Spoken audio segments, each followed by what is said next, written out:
Do you struggle to ask for help? Feel guilty for having needs? Constantly put everyone else first? These might not be personality traits. They might be the survival skills of a neglected child. What if the most damaging childhood trauma wasn't abuse? What if it was nothing? No yelling, no violence, no obvious signs that anything was wrong. Just parents who never really noticed. A child who learned to stay quiet, to need less, to expect nothing. And years later, that child grows into an adult who can't explain why they feel empty, disconnected, anxious, or never quite good enough. This is the psychology of childhood neglect, and why its effects often last a lifetime. When people think of childhood trauma, they usually imagine something that happened. Abuse, violence, humiliation. But neglect is different. Neglect is not about what happened. It's about what didn't happen. The comfort that never came. The attention that never arrived. The emotional connection that was always missing. A neglected child may have had food, clothes, and a roof over their head. From the outside, everything looked normal. In many cases, their parents believed they were doing their best. But emotionally, the child was growing up alone. When they were scared, nobody helped them understand their fear. When they were sad, nobody stayed long enough to make them feel understood. When they were excited, nobody shared their joy. And over time, the child begins to learn a dangerous lesson. My feelings don't matter. This lesson doesn't stay in childhood. It follows them into adulthood. Because children learn who they are through the way they are treated.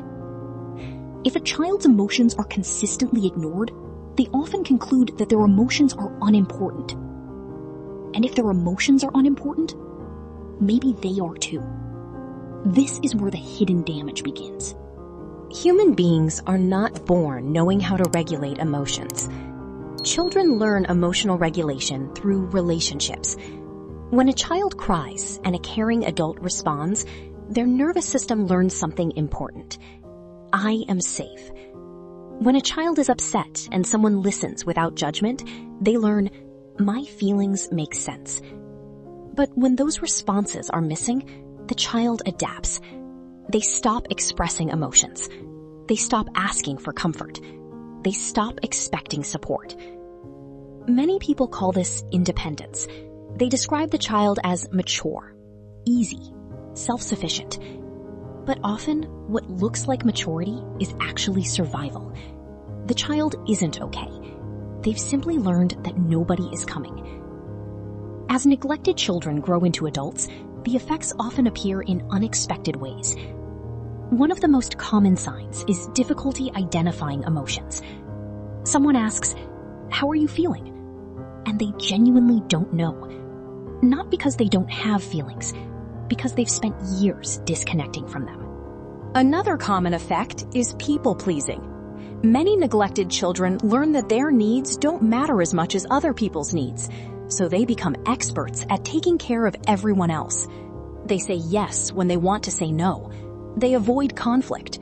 They apologize even when they've done nothing wrong. They often feel responsible for other people's happiness. Deep down, they may believe that their value comes from being useful rather than being themselves. Relationships can also become complicated. Many neglected adults desperately want connection, but closeness feels uncomfortable. Part of them wants to be loved. Another part expects disappointment. So they may keep people at a distance. Or they may find themselves attracted to emotionally unavailable partners. Not because it's healthy, because it's familiar. The emotional distance they experienced in childhood feels normal, and people often mistake familiarity for love. Neglected adults also tend to struggle with self-worth. Even when they succeed, they may feel like it's never enough. They question themselves constantly, overthink simple decisions, and dismiss their achievements. No matter how much they accomplish, they often carry a quiet feeling that something is missing, that they are missing. This can lead to chronic anxiety, perfectionism, and an endless search for validation. They hope that if they work harder, achieve more, or make everyone happy, they will finally feel worthy. But the problem was never a lack of achievement. The problem was a lack of emotional nourishment. Many neglected adults describe feeling empty without understanding why. Their life may look fine from the outside. They have a job, friends, responsibilities, maybe even a family. Yet there's a strange sense of disconnection, a feeling of watching life instead of fully living it. This happens because childhood neglect often creates a disconnect from the self. When children spend years ignoring their emotions, they can lose touch with their own needs, desires, and identity. They learn how to survive, but not always how to feel alive. The good news is that childhood neglect does not have to define the rest of your life. The human brain remains capable of change. Psychologists call it neuroplasticity. New experiences can create new emotional patterns. Healing begins when people start paying attention to the parts of themselves they were taught to ignore. Learning to identify emotions, learning to set boundaries, learning to ask for help, learning that their needs are not a burden, and perhaps most importantly, learning to give themselves the compassion they never received as children. Because beneath many adult struggles is a child who learned one painful lesson: my feelings don't matter. And healing begins when that lesson is replaced with a new one. My feelings matter. My needs matter. I matter.